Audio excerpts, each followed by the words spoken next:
Alors c'est une question qui est compliquée et on aurait plutôt envie de répondre c'est plutôt faux, mais il faut regarder les choses plutôt en détail. Le nombre de médecins, depuis 15 ans, il a augmenté en France. On a aujourd'hui, selon l'adresse ou selon le Conseil national de l'ordre des médecins, le CNOM, 241 000 médecins actifs en France. Et sur 15 ans, finalement, c'est une croissance de un petit peu plus de 11%. Et si on regarde par rapport à la population française, cette population française, elle a cru de 5% sur la même période.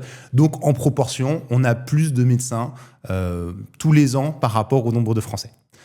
Donc, globalement, le nombre de médecins est en croissance. Par contre, il faut regarder de quel type de médecins on parle. Si on parle des médecins du quotidien, les généralistes, eux, il y en a moins. Sur la même période, il y en a eu à peu près 10 000 de moins, ce qui veut dire que nos médecins du quotidien, il y en a moins, il y a plus de spécialistes, mais moins de médecins généralistes. La tendance sur les médecins généralistes a été inversée seulement cette année, en 2025, entre 2024 et 2025, avec une croissance. Par ailleurs, l'activité, elle a énormément changé chez les médecins. Le premier effet, c'est qu'il y a de plus en plus de médecins qui sont en activité partielle ou des retraités qui ont de l'activité. Et donc, ce sont des gens qui, finalement, ont moins d'heures médicales disponibles qu'un médecin normal. Et l'autre effet, c'est qu'il y a de plus en plus de salariés. Et donc, sur ces salariés, on sait que globalement, un salarié fait moins d'heures qu'un médecin en libéral. Et donc, même si on a une population de médecins qui augmente, on a potentiellement moins d'heures disponibles. C'est difficile à chiffrer, mais on peut se dire que les heures médicales n'ont pas forcément beaucoup progressé sur le territoire. L'autre aspect à regarder, c'est la répartition géographique. On a finalement une accentuation des disparités territoriales. On va prendre plusieurs exemples.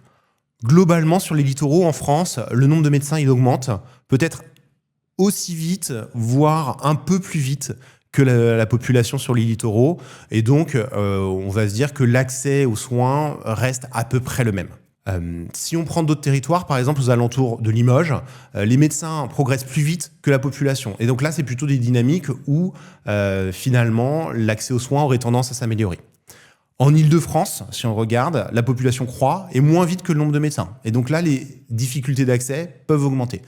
Donc il y a tout un patchwork territorial à regarder. Et sur ce patchwork, on considère qu'il y a à peu près une trentaine de territoires ou de départements sur lesquels l'accès aux soins est plutôt en aggravation. Enfin, ce nombre de médecins, il faut le regarder surtout par rapport à l'autre dimension du soin, c'est-à-dire le besoin en soins.